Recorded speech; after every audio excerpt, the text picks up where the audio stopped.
सुनैना और विक्रम एक दूसरे से बहुत प्यार करते थे और जल्दी ही शादी करना चाहते थे। एक दिन सुनैना, तुम उस लड़के से प्यार करती हो ये ठीक है, पर वो विक्रम ज्यादा नहीं कमाता, ये जानती हो ना। इतनी कम सैलरी में वो तुम्हारे खर्चे कैसे उठा पाएगा? जानती हूँ पापा, अभी वो कम कमाता है, पर वो शादी के बाद अच्छी नौकरी करने लगेगा और बहुत तरक्की करेगा, आप देखना। ठीक है, अगर तुमने सब कुछ जानने के बाद भी विक्रम से ही शादी करनी है तो मैं और क्या कहूँ। मैं तुम दोनों की शादी करवा देता हूँ, पर याद रहे शादी के बाद तुम्हारे इस डिसीजन की पूरी जिम्मेदारी तुम्हारी होगी। सुनैना के पिता प्रदीप सुनैना और विक्रम की शादी करवाते हैं। सुनैना विक्रम के घर आती है। विक्रम का घर बड़ा साधारण सा था, न ज्यादा कोई फर्नीचर, न कीमती पर्दे। किचन का सामान भी बिल्कुल सिंपल था। ये सब देखकर सुनैना थोड़ी नाराज होती है। कुछ दिन बीत जाते हैं। विक्रम, मैं क्या कहती हूँ कि हमारा घर कितना सिंपल है, हमें इसे थोड़ा अच्छे से सजाना चाहिए। चलो हम नए पर्दे, नया वॉलपेपर, किचन में नई क्रॉकरी ले आते हैं। अरे इन सब की क्या जरूरत है, हमारा घर अच्छा तो है। बाहर जाकर देखो, लोगों के पास तो ऐसा घर भी नहीं होता। क्यों बेकार में खर्चा करवा रही हो?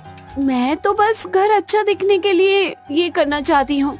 हाँ, पर अभी हमारे घर का बजट ये अलाउ नहीं करता।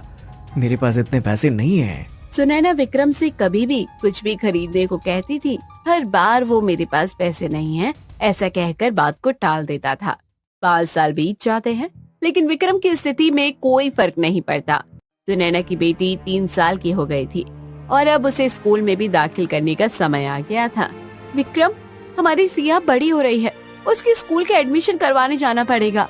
ये देखो, मैंने कुछ स्कूल शॉर्टलिस्ट किए हैं। अरे ये सब तो कितने बड़े बड़े स्कूल के नाम है।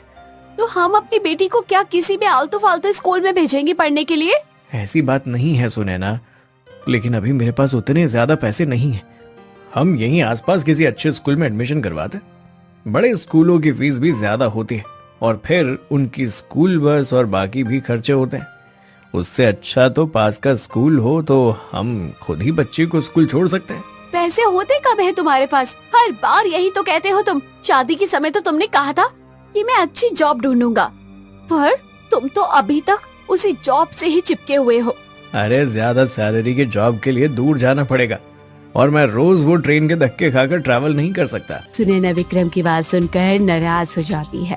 शादी के समय वो बहुत से सपने लेकर आई थी, लेकिन विक्रम के घर में उसके सपने टूट ही रहे थे। उसे छोटी छोटी चीजों के लिए भी बहुत सोचना पड़ता था। एक दिन उसके घर की वॉशिंग मशीन खराब हो जाती है। विक्रम, वॉशिंग मशीन चल नहीं रही है, मैकेनिक को बुलाकर दिखाओ ना। अरे मैकेनिक को बुलाने की जरूरत नहीं है, मैं खुद ही देखता हूँ क्या हुआ है। अरे मगर तुमसे नहीं हुआ तो उसे बुलाना ही पड़ेगा ना। हाँ, लेकिन पहले देखने तो दो। विक्रम वॉशिंग मशीन खोल कर देखता है, लेकिन वो रिपेयर नहीं होता। फिर देखा, मैंने तो पहले ही कहा था, अब बुलाओ मैकेनिक को। अरे वो मैकेनिक 1000-2000 रुपए लेगा और अभी हमारे पास इतने पैसे कहाँ हैं? बाकी भी तो खर्चे हैं। तो मैं कपड़े कैसे धोऊंगी? तभी सुनैना की सास, अरे बाहू तो हाथ से धो ले कपड़े कुछ दिन। हर बार किसी न किसी बात को लेकर पैसे मांगती रहती हो, बस थोड़ा एडजस्ट करना सीख लो। हाँ सासू माँ, इतने सालों से वही तो कर रही हूँ, हर बार एडजस्ट ही करती हूँ। नए कपड़े खरीदने हो तो नहीं, अभी पैसे नहीं है, फटे पहनो। कपड़ों को सिल कर पहनती हूँ। घर का कोई सामान खराब हो गया है तो उसमें भी एडजस्ट करना पड़ता है। कभी होटल में खाना खाने का ख्याल आया तो उसके बारे में 100 बार सोचना पड़ता है। सालों से वही पर्दे, वही चद्दर इस्तेमाल कर रहे हो और आप कहती हो कि एडजस्ट करना सीखो। उससे अच्छा तो आप अपने बेटे को कहिए कि अपनी आमदनी बढ़ाए। सुनैना की बात सुनकर विक्रम और जानकी दोनों को गुस्सा आ जाता है। एक दिन सुनैना की बहन शर्वरी उससे मिलने आती है। अरे शरू, आओ आओ, कितने दिनों के बाद आई हो तुम। तुम्हारे बर्थडे के दिन भी तुम शहर के बाहर थी।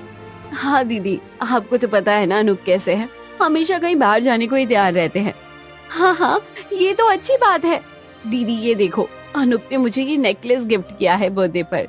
अरे वाह, बहुत सुंदर है ना? और बाकी भी इतनी सारी ड्रेसेस दिलवाई हैं कि क्या ही कहूँ।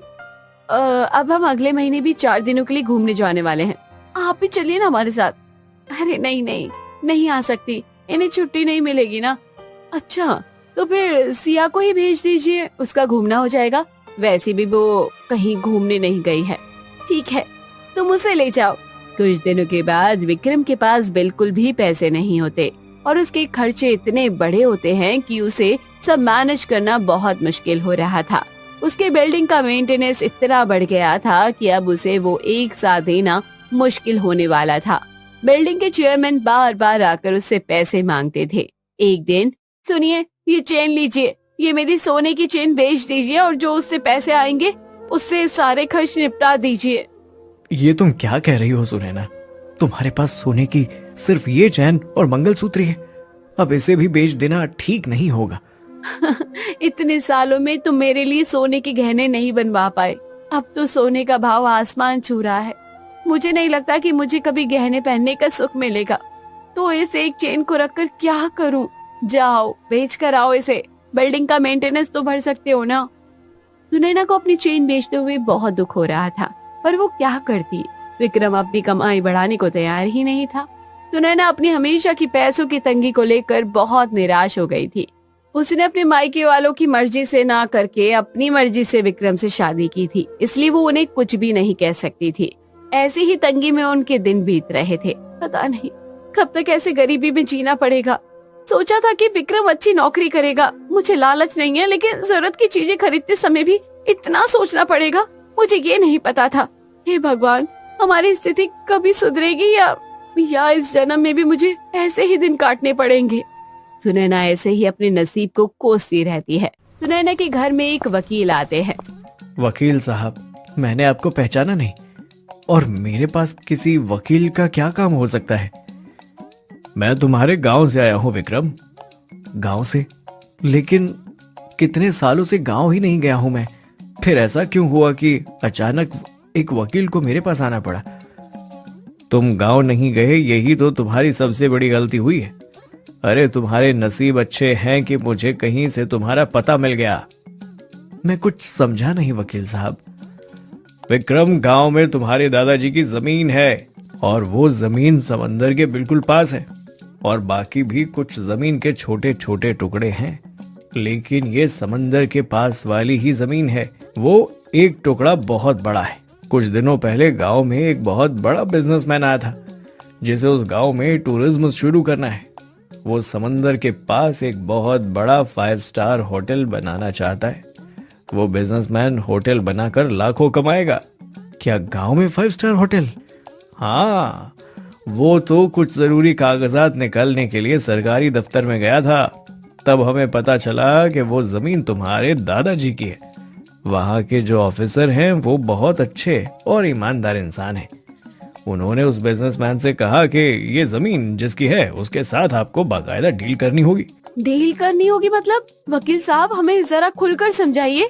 डील करनी होगी मतलब जब इन पेपर्स पर विक्रम के दस्तखत हो जाएंगे, तब ये पूरी जमीन विक्रम के नाम हो जाएगी।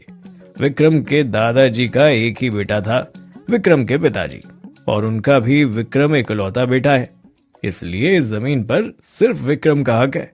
माँ, तुम्हें इस जमीन के बारे में कुछ पता है? बेटा, तुम्हारे दादाजी गांव में ही रहते थे और एक बार उन्होंने कहा तो था कि कहीं हमारी जमीन है, पर तुम्हारे पिताजी ने गांव छोड़कर यहाँ शहर में आने का फैसला किया।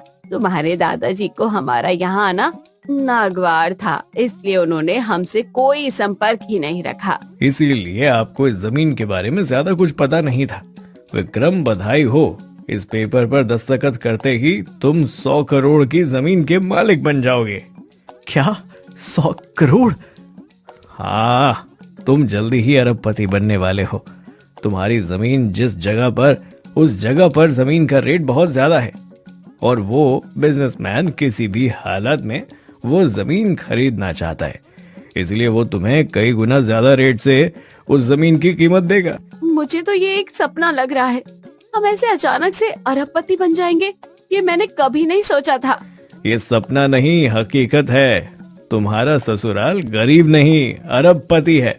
अब आप सबके सारे सपने पूरे करने का समय आ गया है। देखा बहू, तुम हमेशा कहती थी ना कि तुम्हें एडजस्ट करना पड़ता है। अब हमें इतने पैसे मिलने वाले हैं कि तुम्हें क्या, हमारी 7 पीढ़ियों को भी एडजस्ट नहीं करना पड़ेगा। विक्रम जमीन के कागजात पर दस्तखत कर देता है। गांव जाकर विक्रम उस बिजनेसमैन से मिलकर अपनी जमीन का सौदा कर लेता है। विक्रम को 100 करोड़ रुपए मिल जाते हैं। विक्रम और सुनैना वो पैसे पाकर सच में अरबपति बन जाते हैं। बड़ा बंगला, महंगी गाड़ियाँ, गहने, सब कुछ जो सुनैना चाहती थी उसे सब मिल जाता है।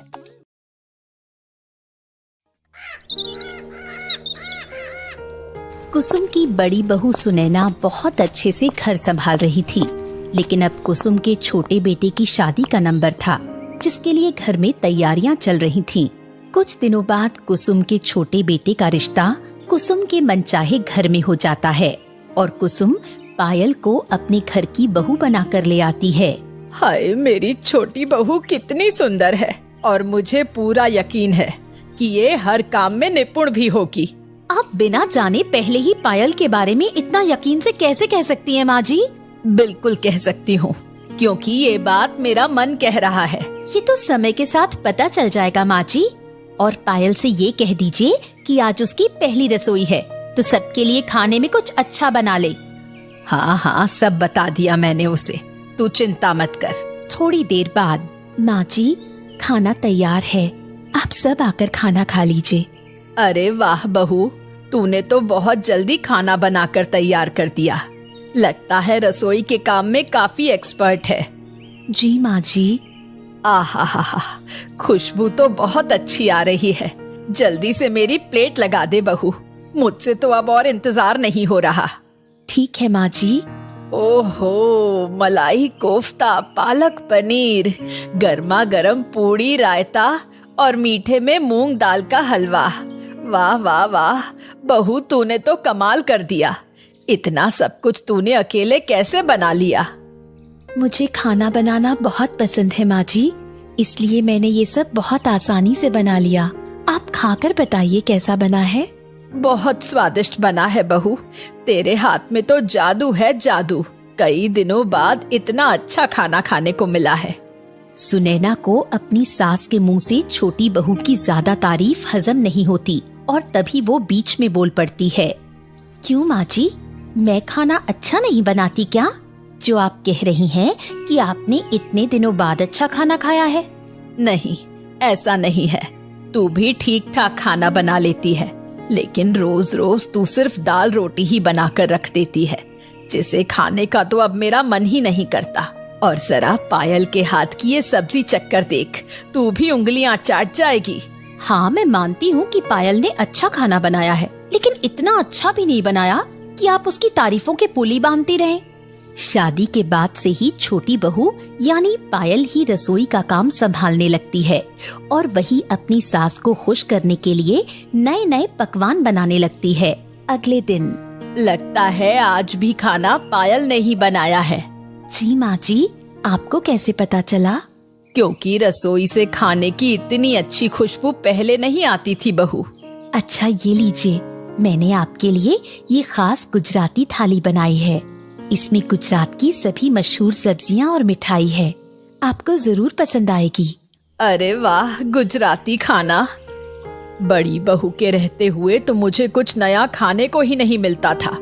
अच्छा हुआ तू हमारे घर बहू बनकर आ गई, कम से कम मुझे नए पकवान खाने को तो मिलेंगे। जी माँ जी, मुझे सब तरह का खाना बनाना आता है, आप जो कहेंगी मैं आपके लिए बना दूंगी। सच में बहू, तो तू ऐसा कर कि हर दिन कुछ नया बनाकर खिलाया कर मुझे। मैं रोज रोज की दाल रोटी से बोर हो चुकी हूँ। ठीक है माँ जी, जैसा आप कहें। इस तरह पायल रोज रोज अपनी सास को नए नए पकवान बनाकर खिलाने लगती है। कभी डोसा, कभी इडली, कभी दाल बाटी चूरमा, तो कभी इटालियन पास्ता, और मीठे में रसमलाई, गुलाब जामुन, खीर, मोतीचूर के लड्डू, तो कभी कुछ। इस सब से पायल की सास उससे काफी खुश रहने लगी, मगर सुनैना को ये सब अच्छा नहीं लग रहा था। रोज रोज इतना सारा खाना बनाने की जरूरत नहीं है पायल। लेकिन क्यों दीदी, माँ जी को तो ये सब पसंद है, मैं उन्हीं के लिए ये सब बनाती हूँ। तुम खाने में 10 तरह के पकवान तो बना देती हो, लेकिन इसके बाद के ढेरों बर्तन मुझे धोने पड़ते हैं। पूरे 2 घंटे लगते हैं मुझे एक टाइम के बर्तन धोने में। तो क्या हुआ दीदी, मैं खाना बनाने का काम कर रही हूँ तो आप बर्तन का काम तो कर ही सकती हैं ना। इतने में वहाँ दोनों की सास कुसुम आ जाती है। क्या बातें कर रही हो तुम दोनों आपस में? देखिए ना माँ जी, रोज रोज पायल इतने पकवान बना लेती है कि रसोई के सारे बर्तन गंदे हो जाते हैं, जो मुझे अकेले ही धोने पड़ते हैं। इन सबको धोने में 2 घंटे लग जाते हैं। लेकिन माँ जी, इसमें मेरी क्या गलती है? मैं तो आपके लिए ही ये सब खाना बना रही हूँ। आप तो जानती ही हैं कि खाना बनाने में कितनी मेहनत लगती है। दीदी का काम तो सिर्फ सफाई का है, क्या वो इतना भी नहीं कर सकती? वैसे पायल बात तो सही कह रही है। सुनैना, अगर तू ज्यादा बर्तन धो भी लेगी तो क्या हो जाएगा? पायल हर रोज खाना बनाने में इतनी मेहनत करती है और सारा दिन रसोई में व्यस्त रहती है, और तुझसे जरा से बर्तन नहीं धुल रहे, जबकि तू तो घर की बड़ी बहू है। तुझे तो इससे ज्यादा काम करने चाहिए। आपको भी मुझ में ही कमियां नजर आ रही हैं, अपनी छोटी बहू में नहीं। ऐसा कुछ नहीं है बहू, मैं तो जो कह रही हूँ सच ही कह रही हूँ। इसमें बुरा मानने वाली बात नहीं है। ये सब मुझे नहीं पता। आज से मैं खाना बनाऊंगी और पायल बर्तन धोएगी। नहीं नहीं नहीं, ये तो बिल्कुल नहीं हो सकता। मुझे तो पायल के हाथ का खाना ही पसंद है। वैसे भी इतने सालों से तेरे हाथ का ही खाना तो खा रही थी, अब मुझे मेरी छोटी बहू के हाथ का खाना भी खाने दे। जी माँ जी, अभी तो मुझे बहुत सारी नई डिशेस आपको बनाकर खिलानी है। बस, तो फिर हो गया फैसला। जैसा चल रहा है वैसे चलने दो। पायल खाना बनाएगी और सुनैना तेरा साफ सफाई का काम है। सुनैना नाराजगी के भाव से कहती है, ठीक है माँ जी। कुसुम वहाँ से चली जाती है और पायल भी रसोई की ओर चली जाती है। इस पायल ने तो माँ जी पर जादू ही कर रखा है। जब से आई है माँ जी सिर्फ इसकी ही बात मान रही हैं। पता नहीं मेरा क्या होगा। अगले दिन, ये लीजिए माँ जी, गर्मा गर्म नाश्ता। हाँ बहू, जल्दी दे, पेट में चूहे दौड़ रहे हैं। अरे सुबह सुबह नाश्ते में इतने सारे पकवान। बहू, अगर तुम हम सबको ऐसे ही खाना खिलाती रहोगी तो हम तो 1 ही महीने में मोटे हो जाएंगे। कोई बात नहीं ससुर जी, आप उसकी चिंता मत कीजिए, आप तो बस खाना एंजॉय कीजिए। हाँ हाँ, अब इतना अच्छा खाना मिल रहा है तो आगे की चिंता कौन करे।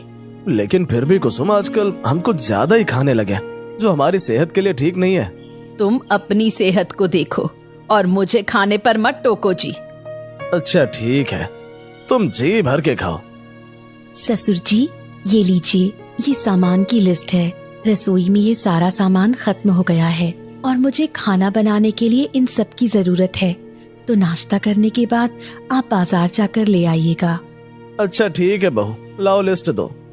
पायल सामान की लिस्ट बनाकर अपने ससुर जी को देती है, जिसे देखकर मोहन लाल जी दंग रह जाते हैं। ये क्या, 50,000 रुपए? बहू, ये हमारे खाने का सामान है या तुम कोई दावत करवा रही हो? नहीं नहीं, ये हमारे खाने का ही है ससुर जी। 1 महीने में इतना खर्चा हो जाता है। अब मैं एक टाइम में इतने पकवान बनाती हूँ तो खर्चा तो आएगा ही ना ससुर जी। लेकिन बहू, हर महीने के 50,000 रुपए? खाने का बजट सुनकर कुसुम के मुंह में खाना ही अटक जाता है और वो खांसते हुए कहती है, क्या हुआ? 50,000 रुपए? जी माँ जी, मैंने तो ये बहुत कम बजट बनाया है, नहीं तो मेरा बजट तो 80,000 तक जा रहा था। बहू, ये पहले बताना था ना। आज से ये सारे पकवान बंद। ऐसे तो पायल, तू हमें कंगाल ही कर देगी। रोज रोज हम इतना महंगा खाना नहीं खा सकते हैं, क्यों मोहनलाल जी? हाँ बिल्कुल, यही बात तो मैं भी तुमसे कहना चाह रहा था कुसुम। कहाँ है मेरी बड़ी बहू सुनैना? सुनैना! जी माँ जी, मैं यहीं खड़ी हूँ। कल से खाना तू ही बनाएगी। तू जैसा भी खाना बना रही थी, कम से कम उससे घर का बजट तो नहीं बिगड़ रहा था, और ना ही सेहत। लेकिन माँ जी, मैं खाना क्यों नहीं बना सकती? बहू, ऐसा कर, अब से तू सिर्फ त्योहारों पर खाना बनाया करना, ठीक है? बाकी दिन सुनैना बना लिया करेगी। ठीक है माँ। अब आया ना ऊंट पहाड़ के नीचे।